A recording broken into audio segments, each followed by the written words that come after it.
voluntariei-me e disse, eu vou falar sobre alegria, estar e ser alegre. Vamos lá ver se isto funciona daqui. A reunião está a ser gravada, entendi. Pronto. Bom.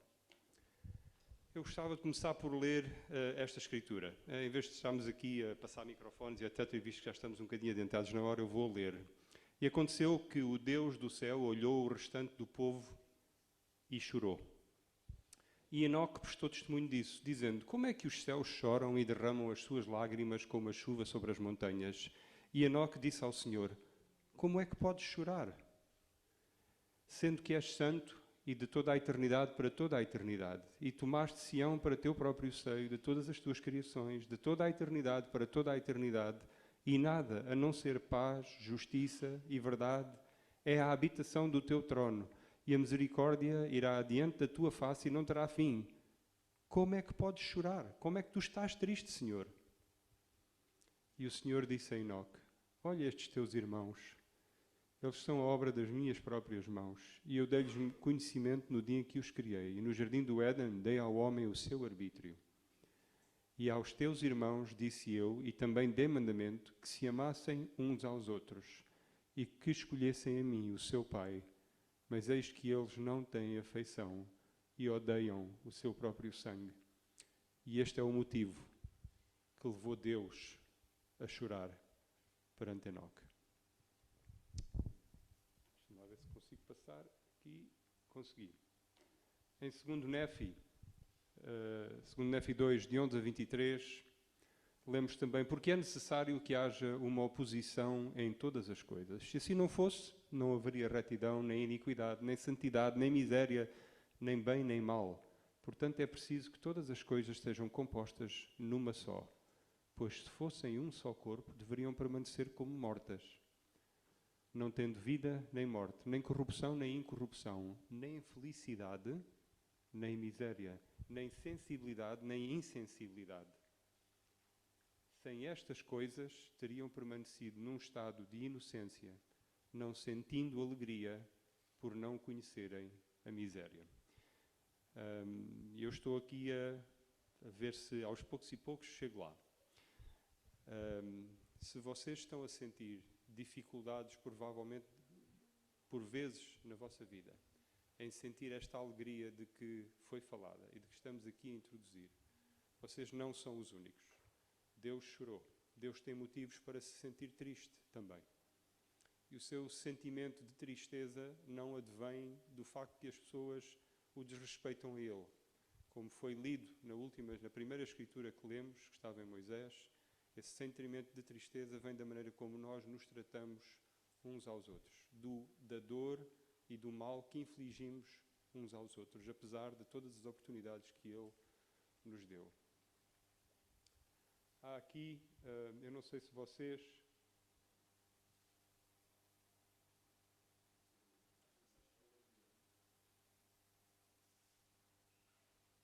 podias pôr para trás um só favor, Bruno? É este, ok, obrigado. Há um livro que eu li agora recentemente, de um escritor, Stephen Robinson. Se vocês tiverem a oportunidade de ler este livro, por favor, leiam-no. É um livro que vai modificar a maneira como vocês veem o Evangelho, como veem a expiação de Jesus Cristo, como veem a vossa própria relação para com Deus. O livro chama-se Believing Christ. E isto não quer dizer acreditar em Cristo, acreditar que Ele existiu, acreditar que Ele foi um profeta ou que Ele foi o nosso Salvador. Isto quer dizer acreditar naquilo que Ele diz acerca de nós. É aquele Believing Christ, é isso que significa. Okay? Durante este livro, ele contou a história da esposa dele. E eu vou só ler a esposa porque o tempo, mais uma vez, urge. Por vezes, a exigência da perfeição leva-nos ao desespero. Há mais de uma década, a minha mulher e eu vivíamos na Pensilvânia. As coisas pareciam estar a correr bem. Eu tinha sido promovido no meu trabalho e também estava a servir no bispado. A Janet, que era a esposa dele, dera à luz o nosso quarto filho. Formara-se na faculdade, passara no exame de contabilidade e fora chamada para servir como presidente da Sociedade de Socorro. Estávamos ocupados, mas felizes, e eu achava que estávamos a fazer as coisas certas. Então a minha mulher começou a sentir uma sensação avassaladora de desânimo. Ela pediu para ser desobrigada dos seus chamados. E por mais que eu tentasse, não conseguia fazer com que ela me dissesse o que é que estava de errado. Próximo.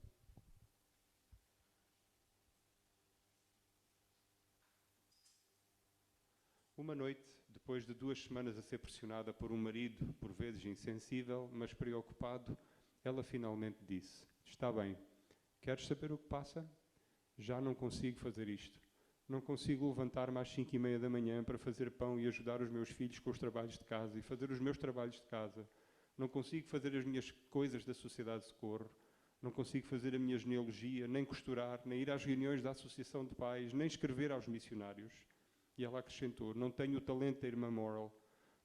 Não posso fazer o que a irmã Childs faz. Tento não gritar com os miúdos, mas faço-o. Não sou perfeita e nunca vou ser perfeita. Tenho medo de não conseguir chegar ao reino celestial. Próximo. Eu disse: Janet, eu sei que tens um testemunho. Claro que tenho, disse ela. É isso que é tão terrível. Eu sei que o Evangelho é verdadeiro, só que não o consigo fazer. Eu tentei e tentei, mas não consigo fazer tudo constantemente. Eu tenho a certeza que a irmã Janet não é a única, nem a última pessoa a sentir-se desta mesma maneira. Todos nós somos assoberbados por uma série de papéis que nós temos nas nossas vidas. Temos famílias, temos empregos, é suposto sermos autossuficientes, contribuirmos generosamente nas nossas ofertas de jejum, é suposto virmos à capela 2 vezes, 2 horas por semana, temos conferências da estaca, conferências gerais, temos os nossos chamados, temos que ministrar, temos que pregar o Evangelho. As expectativas são muito altas em relação a nós e por vezes sentimos-nos assoberbados com aquilo que sobre nós é posto. E podemos pensar: como é possível sermos felizes dentro de toda esta pressão? Próximo slide. Alma 29, de 1 a 3. Isto era o profeta Alma que estava a falar. E por vezes esta pressão é posta sobre nós próprios por mais ninguém a não ser nós mesmos. Somos nós que pomos esta pressão sobre nós. E vejamos o que Alma dizia. Oh, eu quisera ser um anjo e poder realizar o desejo do meu coração de ir e falar com a trombeta de Deus, com uma voz que estremecesse a terra e proclamasse arrependimento a todos os povos. Sim, eu declararia a todas as almas com voz de trovão o arrependimento e o plano de redenção para que se arrependessem e viessem ao nosso Deus, a fim de não haver mais tristeza em toda a face da terra. Mas eis que eu sou um homem. Eu não sou um anjo com uma trombeta. Eu não consigo fazer isto. Eu gostava, mas eu não consigo fazer isto. Deram-me mais 2 chamados agora na capela. Porreira, eu adorava fazer isto. Mas eu não sou um anjo. Eu não consigo fazer todas estas coisas. E peco no meu desejo, porque deveria contentar-me com as coisas que o Senhor me concedeu. Bruno, próximo, por favor. Quais são, então, as nossas responsabilidades principais? Próximo. As nossas responsabilidades, como eu estava a dizer ainda há bocado, podes continuar. Vai só carregando no next. Isto é tudo o que nós temos que fazer. Não é? Educação formal, tempo com a família, servir ao próximo, nutrir o casamento, reuniões dominicais, diversão salutar, magnificar os chamados, preparar aulas. Isto não é só para os professores, os alunos também devem preparar as suas próprias aulas. Ministrar, enfim, as coisas são tantas que por vezes sentimos-nos desta maneira. Vamos continuar. Como é que nós podemos então ser felizes? Qual é o plano de felicidade do Senhor para nós? Este plano de salvação que também tem por nome o plano de felicidade do nosso Pai Celestial. Como é que conseguimos, como bispos, como presidentes dos quórums de elders, como presidente dos diáconos, como secretários, como presidente das moças, como conselheiros, como é que nós conseguimos, como líderes, fazer aquilo que é o nosso trabalho e não obter os resultados que demonstram o nível do nosso esforço? Há aqui algumas prioridades que eu gostava... Não, vamos para trás ainda. Há aqui algumas prioridades que eu gostava de vos dizer. Estas prioridades foram estabelecidas pela Igreja. E se eu não tenho tempo para chegar à número 5, se a única coisa que eu tenho tempo é para chegar à número 1 e número 2 e número 3, eu devo estar contente e feliz. Não me devo preocupar porque não consigo chegar a todas as prioridades. Elas estão aqui postas realmente daquilo que é o mais importante para aquilo que é o menos importante. Mas se está na lista de prioridades, é porque é importante. E se eu não posso dedicar tempo todos os dias da minha vida a cada uma destas 5, eu posso, se calhar, dedicar 2 horas por semana àquela que é menos importante. Mas eu não devo descurar ou deixar cair nenhuma delas desta lista. A primeira é certamente Deus. A segunda prioridade será o nosso marido ou a nossa mulher. A terceira prioridade será o resto da nossa família, os nossos filhos, okay? Os nossos pais, o resto da nossa família. A quarta prioridade será servirmos bem a igreja e sermos bons empregados. Sermos íntegros profissionalmente. E a quinta prioridade são outros. E já vamos agora especificar o que é que isto quer dizer. Como é que Deus é a minha prioridade? Como é que eu faço dele a minha prioridade? Bruno, podias pôr o próximo slide, por favor? Para eu demonstrar que Deus é a minha primeira prioridade e para eu poder realmente fazer disto a minha primeira prioridade, há certas coisas que eu tenho que fazer. Meramente dizer que Deus é aquilo que eu mais amo, é aquilo que para Deus, para mim, é o mais importante, isso não significa muito. Ok? Mas existem algumas coisas que demonstram que a minha relação com Deus é a coisa mais importante. Ok? E isso é a oração.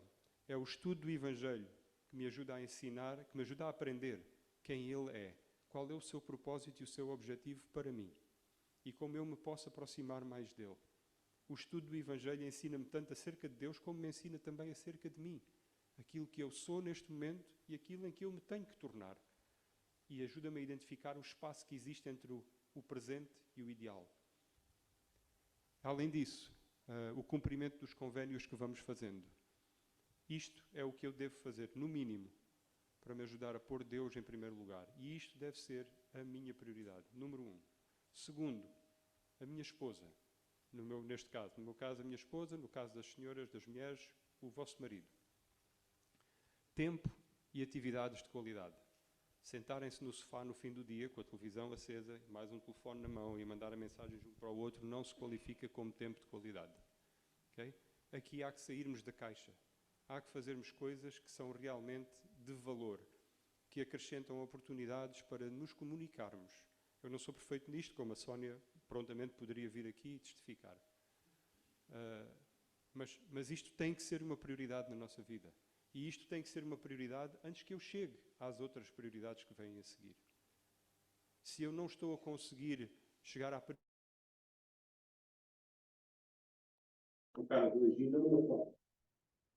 Ok? E agora desapareceu tudo. Ok. Depois, a família. Obrigado, irmã Olinda, pelo excelente treinamento que deu. Tempo e atividades de qualidade. Está repetido. Mas agora com os outros membros da família, com os nossos filhos. Há uma altura excelente para desligar telefones. Há uma altura para comunicarmos, para jogarmos jogos de tabuleiro. Alguns dos vossos filhos nem sequer sabem o que isso é. Jogos de tabuleiro, jogos de carta, em que fomentam a comunicação, fomentam estarmos uns com os outros sentados à mesa. Podemos ir fazer um monte de outras atividades que não envolvam aparelhos eletrónicos. Podemos tomar a oportunidade e tomar sobre nós a obrigação de ensinar aos nossos filhos a serem cidadãos íntegros, a serem seguidores de Cristo, a dar-lhes a oportunidade de eles poderem traçar as suas próprias metas e de receber a revelação, como disse a Presidente Olinda. A propósito, irmãos e irmãs, quando foi a última vez que vocês receberam revelação pessoal? Revelação pessoal do calibre que vos faz mudar a vossa vida. Quando foi a última vez? Se vocês não receberam, como é que vocês têm esta expectativa sobre os vossos filhos, sobre aqueles que vocês lideram? Se isto nunca vos aconteceu,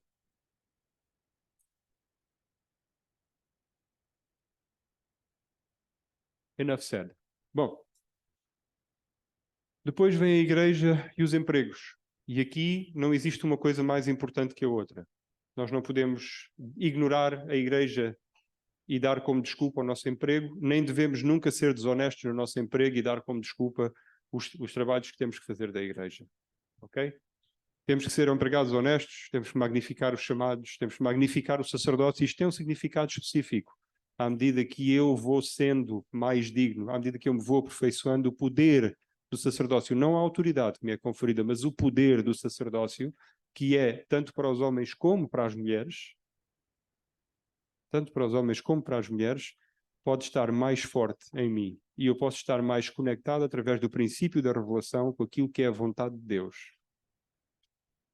Pregar o Evangelho, ministrar, preparação de aulas, todas estas coisas são coisas que temos que fazer, mas mais uma vez, em que nível é que isto está? Nível 4. E finalmente o nível 5, exercício, aumentar a nossa educação formal. Eu ainda hoje estou a tirar cursos, tenho 54 anos de idade.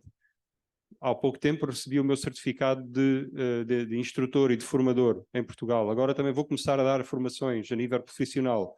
Todas estas coisas implicam que nós temos que ter um esforço contínuo e sincero, nos aperfeiçoarmos. Diversão salutar, serviço ao próximo, envolvimento cívico.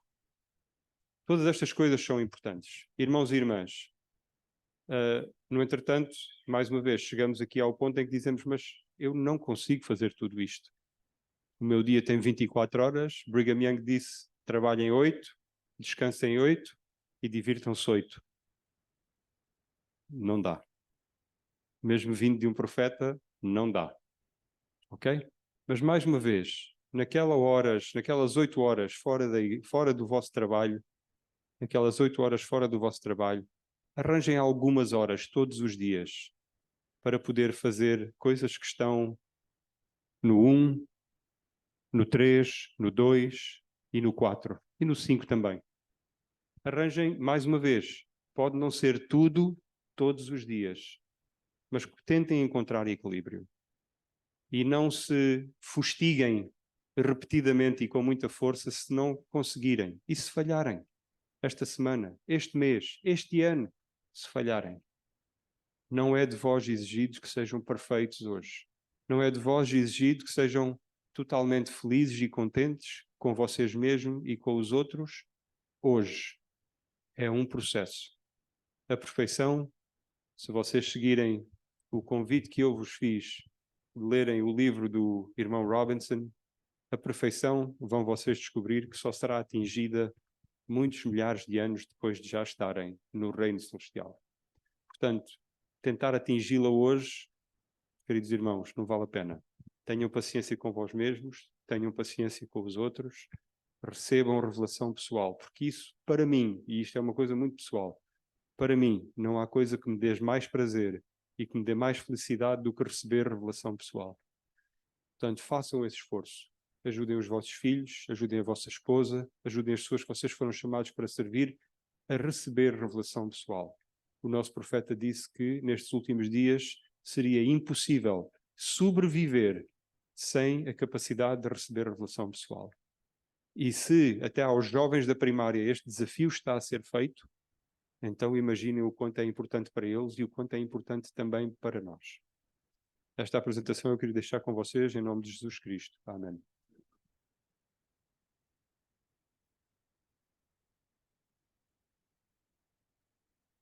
A irmã Teresa vai agora, através do Zoom, fazer a sua apresentação.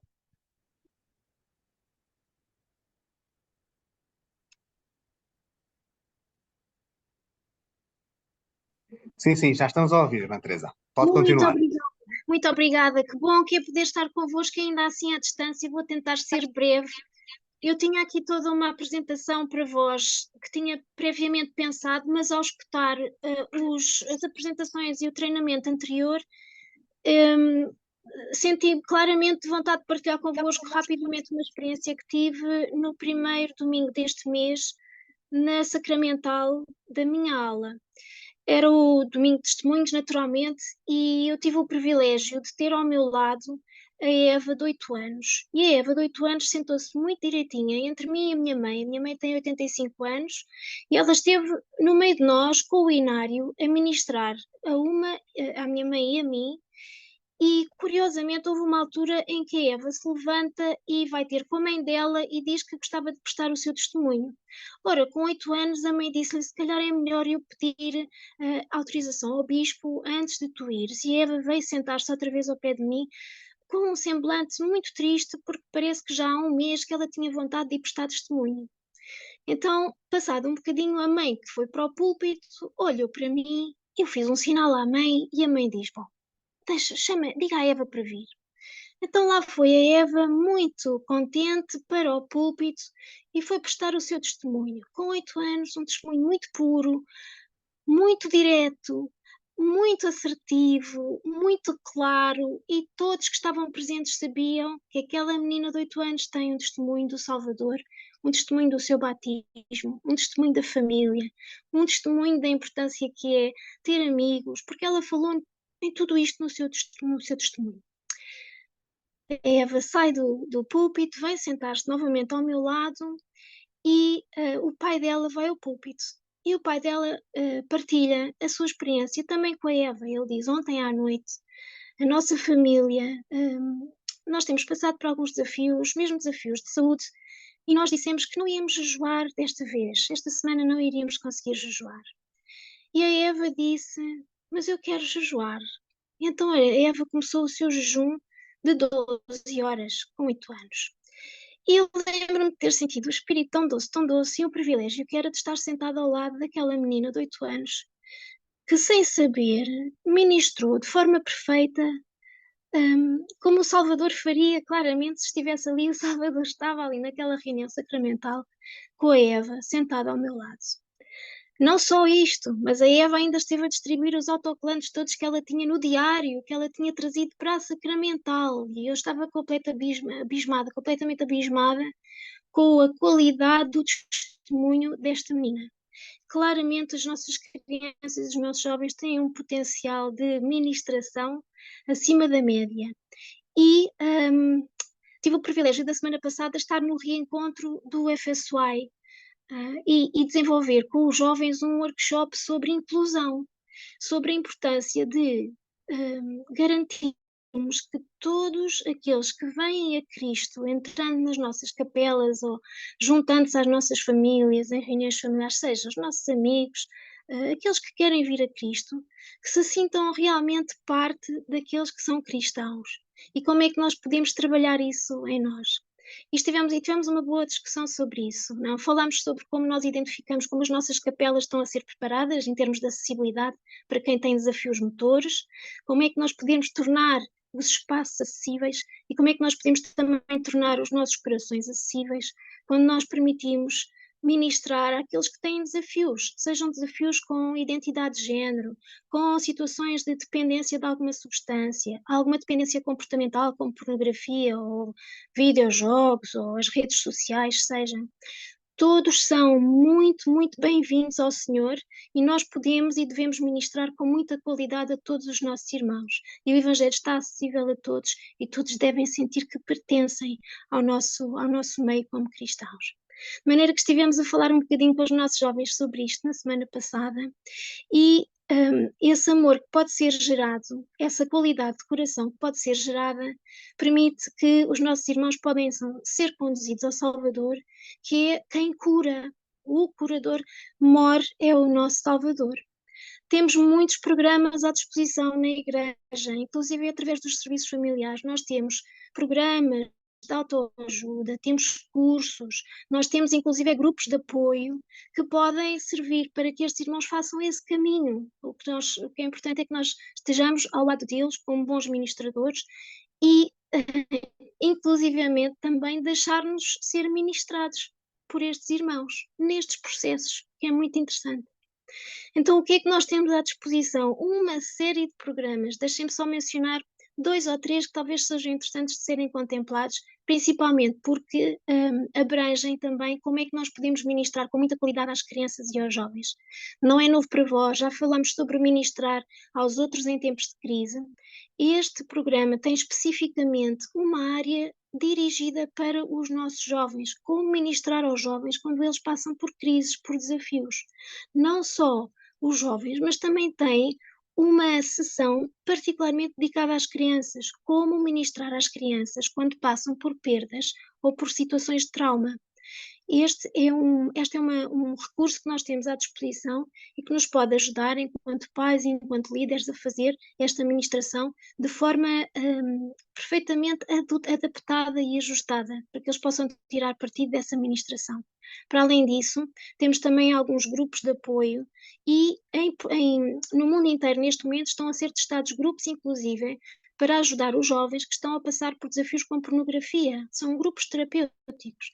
Portanto, há muito que temos à disposição, há muito que o Senhor está a preparar para podermos dar um bom suporte aos nossos jovens e, obviamente, também às nossas crianças. Penso que é importante considerarmos aqui questões muito próprias, necessidades muito próprias. Deixem-me dar-vos um exemplo também de uma iniciativa que houve numa das estacas para dar apoio a pais e a presidentes da primária, presidentes e professores da primária, líderes da primária, que precisam de estar com crianças com necessidades muito próprias, como, por exemplo, crianças com autismo. Então, em setembro de 2021, foi criado um grupo que se chama Pensar Autismo, e é um grupo que se reúne com frequência, estes pais, estes líderes da primária, e discutem temas e pensam em conjunto sobre como podem preparar as crianças para fazer convénios, estas crianças com características muito especiais, como podem prepará-las para fazer convénios com o Senhor, como prepará-las para o batismo, quando elas estão prontas para o batismo, ou como é que podem tornar as aulas da primária uma boa experiência para todos, para todas as crianças. E também mesmo discutem as questões dos apoios que os pais podem ter, que as famílias podem ter nestas situações em que as crianças têm estas características. Portanto, há muito que está a ser desenvolvido e criado para dar o apoio necessário às famílias, aos professores, aos líderes, para que todos se sintam parte deste corpo de Cristo e que todos se sintam parte de Sião e de Israel. Então, estou à disposição naquilo que precisarem dos serviços familiares para pensar, refletir, saber como chegar a estes grupos. Por favor, disponham. Não sei se há alguma pergunta para mim, eu espero não ter tomado muito tempo. Se houver ainda possibilidade e alguém quiser fazer, Presidente, está do seu lado decidir se há essa possibilidade.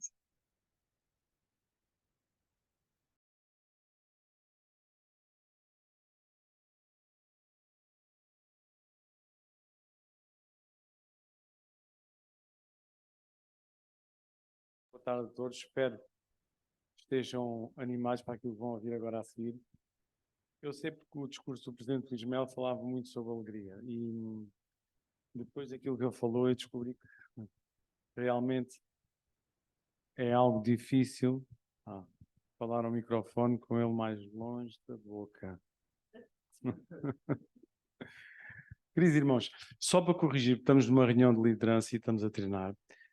Em relação ao pingente e à bolsinha para a recomendação, ele é dado aos jovens no ano em que eles fazem os 12 anos.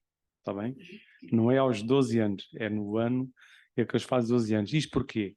Porque eles nessa altura já vão ao templo. E é sobre o templo que vamos falar hoje aqui um pouquinho. Nos nossos tempos nós podemos ler a casa do Senhor, santidade ao Senhor. Estas inscrições para nós, eu presumo que sejam um lembrete que estamos a entrar num local sagrado e a reverência deve ser mantida dentro daquele edifício sagrado. Já agora uma pergunta para todos, mas não gritem todos ao mesmo tempo. Quais é que são as inscrições que temos aqui na porta das nossas capelas? Alguém sabe? Alguém sabe? Visitantes são bem-vindos. Agora, presumindo, não é, que eu sou um visitante e que ninguém me conhece aqui, o que é que vocês acham que o visitante espera encontrar aqui nesta nossa sala? Recepção, alguém que acompanhe. Ok. Mais alguém? Alguém que me explique o que está a passar? Alguém que explique o que está a passar, não é? Até agora imaginemos que a pessoa entre e diz assim, olha, sabe, não é normal haver tanto barulho dentro das nossas sacramentais, mas hoje está um dia diabólico, digamos assim. Porque muitas vezes o que é que acontece quando nós estamos a entrar nas nossas sacramentais? Não falem todos ao mesmo tempo. Eu vou-vos dar uma dica. A malta está toda animada porque já não nos vemos há uma semana, outros há 15 dias, porque houve alguém que faltou, foi servir na estaca no outro lado, e estamos todos animados a falar uns com os outros. E às vezes até nos esquecemos dos nossos convidados. Só um pouquinho? Na minha opinião, acho que há um chamado de extrema importância que muitas vezes é descurado, que é o recepcionista. E o recepcionista, quando bem treinado, ele podia logo indicar às famílias e dizer: olha, reverência, a partir de agora, o vosso lugar é ali, sentem-se, por favor, e não falem muito. E, se calhar... Ok. Agora ouvi uma coisa engraçada. Foi alguém dizer-me para mim que o recepcionista ia dizer às pessoas: agora é um momento à frente, por favor, não falem muito, mantenham a reverência. Mas será que essa mesma reverência já está a acontecer dentro das nossas capelas? Depende da hora que ele entrar. Gostei da resposta. Irmãos, quando está inscrito nas nossas capelas, os visitantes são bem-vindos. Há uma coisa que me preocupa pessoalmente, isto é uma preocupação pessoal. É que nós, quando vamos ao templo, estamos a fazer lá algo que não fazemos nas nossas capelas. Mas vou-vos dizer outra, se calhar, mais importante. Tudo o que fazemos nas nossas capelas, não é? É uma representação daquilo que fazemos às vezes no templo. E, em especial, no templo, não fazemos coisas que fazemos aqui na nossa capela. E há uma muito especial. É feita ali, naquela mesa, a cada domingo. Além de sermos muito alegres e muito divertidos, se eu pudesse mandar, mas eu não mando, não é? Eu só autorizava uma pessoa a estar triste perdão, e preocupada, que era o bispo. Quando algo corre mal, o bispo fica com uma cara muito acisuda, e eu para tentar fazer sinais de luzes e fazer coisa muito silenciosamente. Mas reparem, vocês nunca viram um bispo vir ao púlpito e dizer Xiu. Já viu? Não quer saber. Vocês não ouvem, não é? Ou não deveriam de ouvir, não é? Ter que alguém pedir para termos reverência durante a nossa reunião sacramental. Queridos irmãos, vou relatar só um pouquinho daquilo que está a acontecer nas nossas reuniões sacramentais, ou o que deveria de estar a acontecer. Eu vou ler as palavras do Salvador, está bem? E tomando o pão e havendo dado graças, partiu e deu-lhe, dizendo: este é o meu corpo, que por vós é dado, e fazei isto em memória de mim.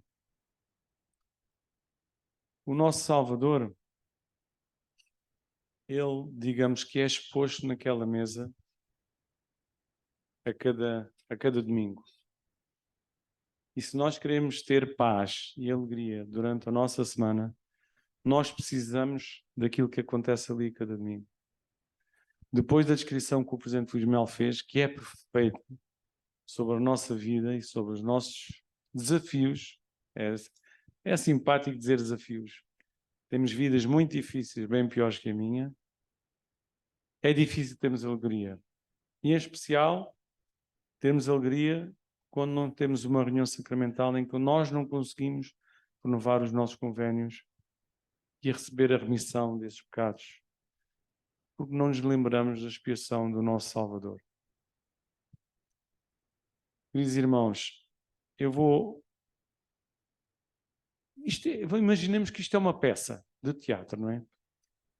Nós vemos a nossa sacramental e vai começar uma peça de teatro. Se repararem, nas peças de teatro ouvem muitas vezes Xiu. E calaram-se todos agora. Funciona! Mas, queridos irmãos, as pessoas quando entram numa peça de teatro, elas ouvem uma sala com algum ruído de fundo, mas há silêncio. E é esse mesmo silêncio que devia haver nas nossas reuniões sacramentais. nós devíamos de sussurrar quando nos estamos a cumprimentar, ou quando estamos atrasados, não vamos cumprimentar como está, irmão, e cumprimentamos as pessoas todas da fila, não é? Eu já vi isso acontecer. Alguém chega atrasado e quase vai cumprimentar e está o bispo outra vez com aquela cara, depois sinais de luzes, como que diz, para lá isso, não é? Queridos irmãos, mas esta peça que estamos a falar, quando é que vocês acham que esta peça se inicia aqui nas nossas reuniões sacramentais? Não falem todos ao mesmo tempo. A peça inicia-se em casa? Concordo. 10 minutos antes? Não sei se alguém lá do outro lado tem alguma ideia? No prelúdio? Durante a semana. É tudo verdade. Mas há um momento muito especial para mim. É quando os mestres põem a toalha branca naquela mesa. Lembra-se do sepultamento do nosso Salvador. Podemos andar um bocadinho mais para trás, né? Podemos lembrar daquilo que ele sofreu no Getsemane. Mas lembrem-se do momento em que ele foi sepultado. Houve umas mulheres que se preocuparam em levar-lhe o corpo, em colocar as suas vestes mortuárias naquele sepulcro. Quando ele ressurgiu, né? Quando os anjos afastaram aquela pedra e ele ressurgiu, aquelas vestes deviam estar um pouco sujas um pouco antes, deitadas num leite, eu acredito que se calhar era de barro ou pedra, mas ele quando surgiu, as vestes eram brancas e imaculadas. É um pouco a representação daquilo que nós podemos sentir quando estamos a reverenciar este ato, que é o ato que se inicia esta peça quando os nossos mestres põem aquela toalha branca. Só um lembrete para todos os nossos líderes, também não temos muito mais tempo. A toalha deve mesmo ser branca, sem manchas ou sem nódoas, porque ali vai estar exposto o corpo, o semblante do corpo e do sangue do nosso Salvador. E ainda assim, apesar de ser sangue carmesim, ele nunca irá ficar manchado.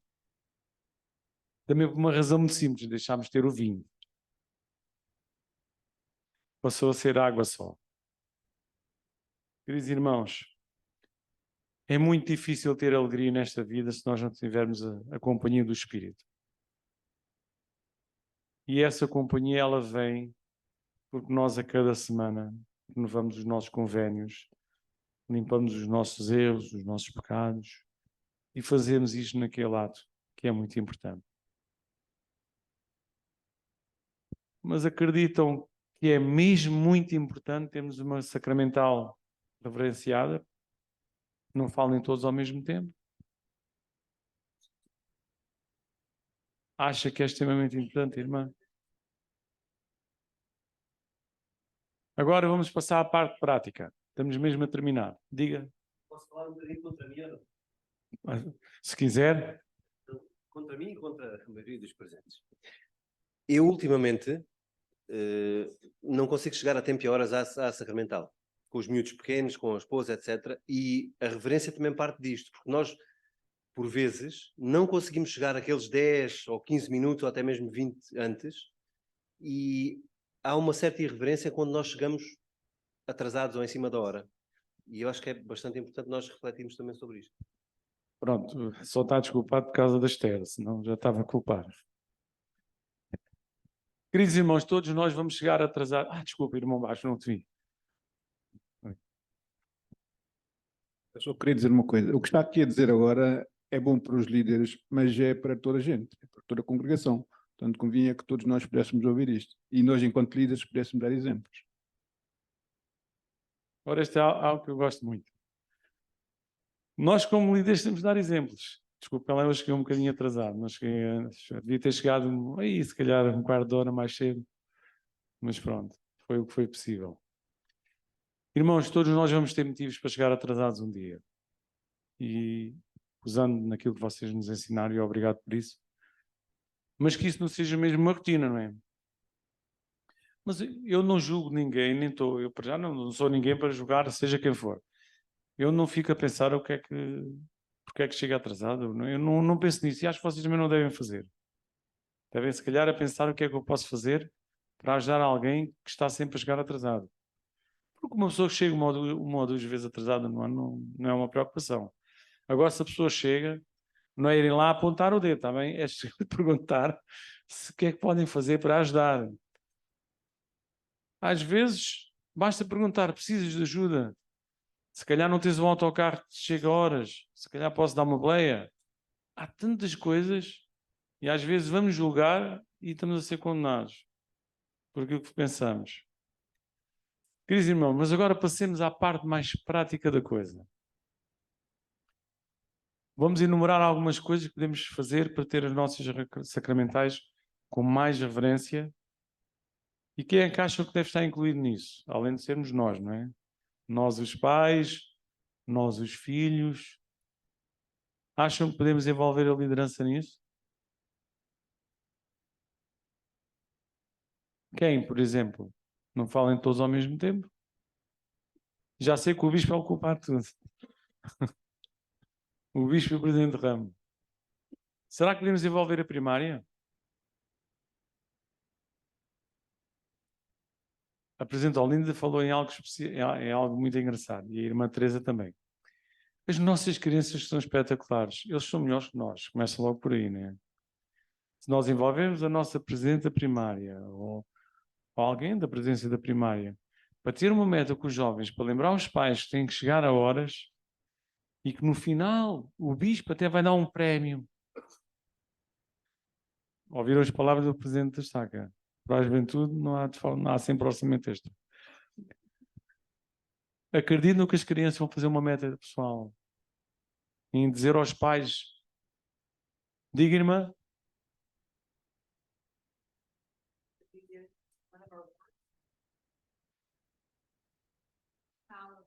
Sim. Sim, envolver a primária em todos estarmos reverentes.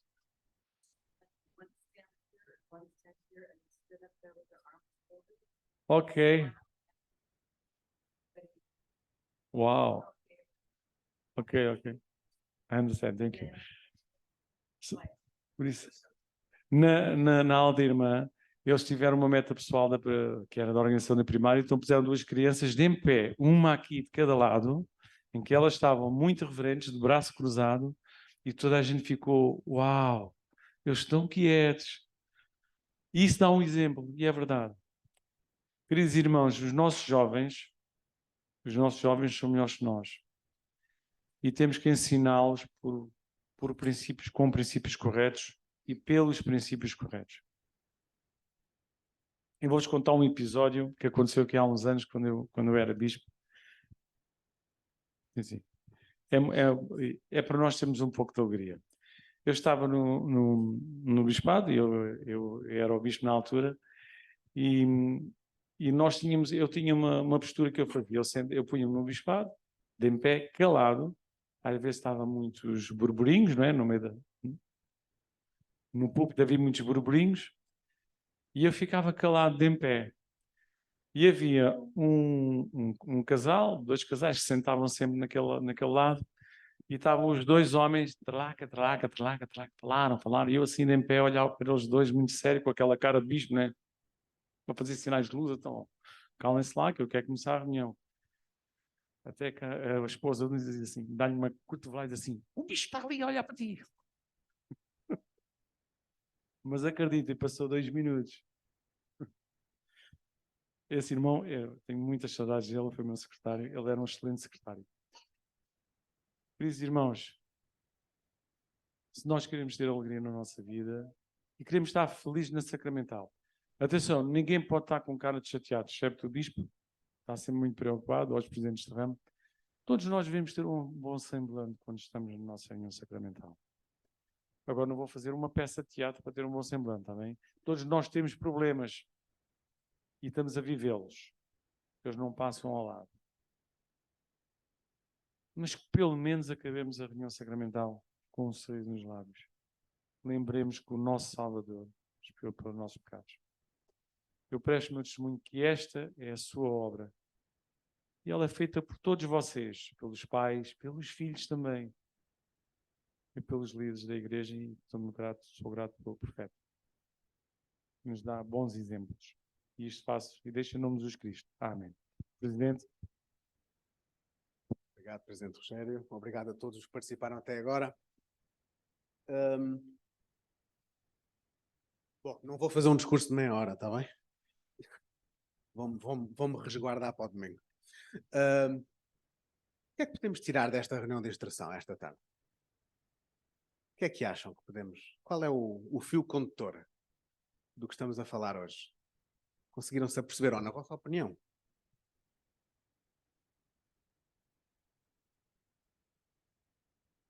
que é que acham? Richard, o que é que tu achas? A reverência, felicidade, alegria. Muitas coisas... Sónia, sim.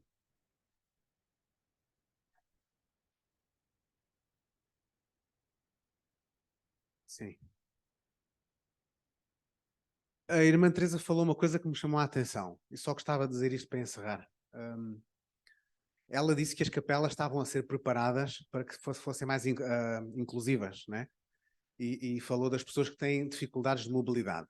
Então, há muitas capelas, não são todas, que, por exemplo, têm rampas, têm acessos facilitados, e isso é uma coisa boa, é excelente, e é assim que tem que ser. Mas eu gostava que nós pensássemos por um momento se as nossas capelas têm rampas espirituais para ajudar toda a gente a subir. Quem é que pode fazer este trabalho? E hoje ouvimos muitas instruções, e eu gostava que, como líderes, pudéssemos ponderar sobre isto. Será que recebemos as pessoas com um amor tão grande como se fosse uma rampa espiritual? Vamos ponderar como líderes o que é que estamos a fazer. Sendo primária, sendo jovens, rapazes, moças, sendo adultos, todos nós estamos a incluir toda a gente espiritualmente? Recebemos com rampas espirituais para ajudar toda a gente a chegar aqui e a sentir o Espírito e a aprender e a ser feliz e alegre? O grande fio condutor é a alegria desta conferência. Vamos ouvir falar sobre muito durante esta semana. Mesmo para fechar, prometo. No início desta instrução falámos sobre vários objetos que os nossos jovens podiam receber. Lembram-se disso, não é? Alguém quer arriscar e dizer que efeito é que estes objetos podem ter na vida de um jovem? Porque é que a primeira presidência e os nossos líderes gerais estão a fazer isto? Porque, tanto quanto eu sei, eu não sei de nenhuma ala que esteja a fazer. Não sei. Será que alguém está a fazer? Agora, isto também agora não interessa. Quem é que está a fazer? Eu acho que o principal é para que se lembrem dele. Okay. Sim, claro. Mas vamos pôr este exemplo. Aos 12 anos, o que é que eles recebem? Uma bolsinha, não é? Conseguem? Ponham-se lá nos sapatos daquela criança de 12 anos a receber uma bolsinha. O que é que acham que vai acontecer? Vai falar com os pais. Eu quero ir ao templo. Quando é que eu vou ao templo? Não é? É isso, não é?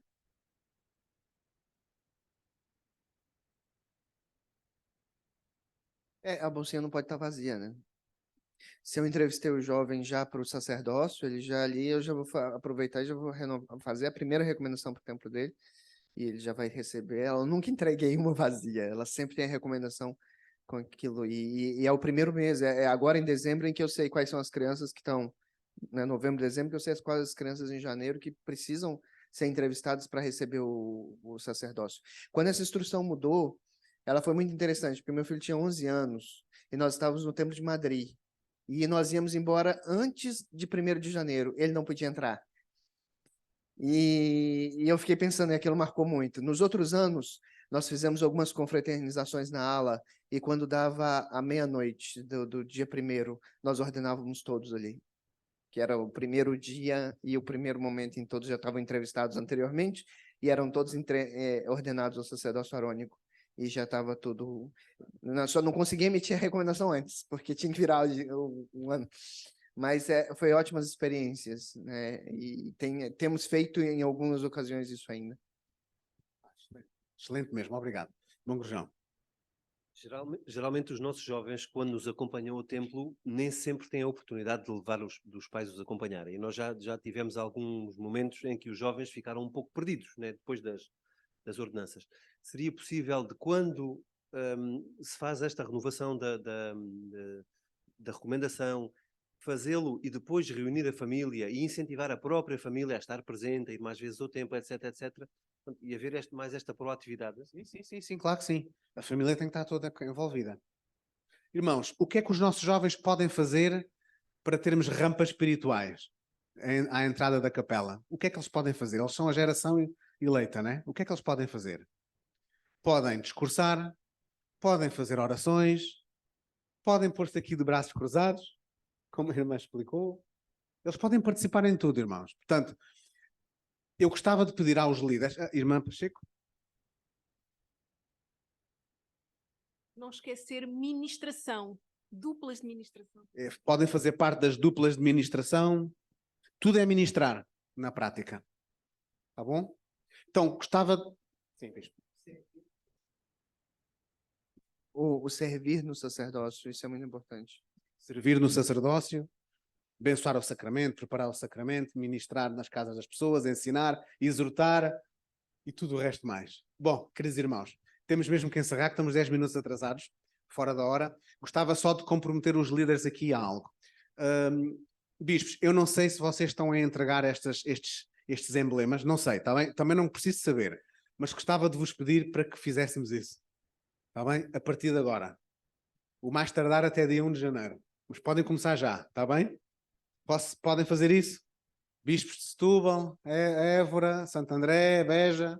Não vos estou a ouvir, mas devem estar a dizer que sim. Posso-vos pedir também para convidar os jovens para discursar frequentemente. Eles precisam desta oportunidade. Acham que é possível? Alguns jovens estão com algum receio de o fazer. Mas com muito amor, eles podem dar um pensamento, podem ler uma escritura, podem começar passo a passo. Devem fazê-lo frequentemente. Não tenham medo de pô-los a repetir muitas vezes, está bem? Se há pessoas que podemos pôr a repetir, são eles. Eles podem repetir muitas vezes. Se tiverem dúvidas sobre que temas é que eles podem partilhar, peçam-lhes para falar sobre aquilo que eles aprenderam na semana do seminário, naquela semana. E vão ser discursos espetaculares, eu prometo-vos isto. Eu já fiz isso e sei que é bom. Queres falar? Tens de falar algo?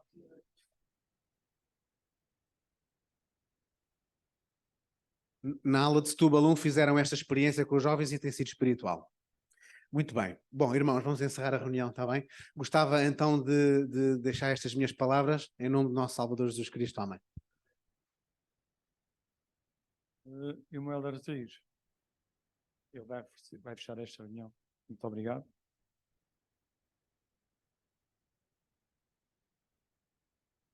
Nosso Pai Celestial, nós queremos te agradecer, Pai, pela viagem que tivemos em segurança, para nos encontrarmos aqui e nos reunirmos nesta reunião de treinamento.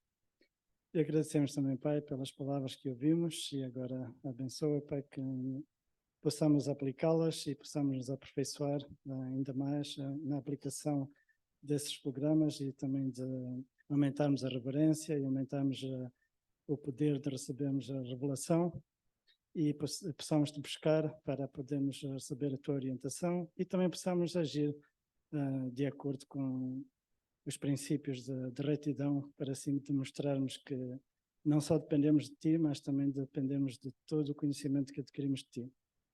E oramos também para te agradecer por teu Evangelho e pelo sacrifício do teu amado Filho. E isto nós deixamos em nome de Jesus Cristo. Amém.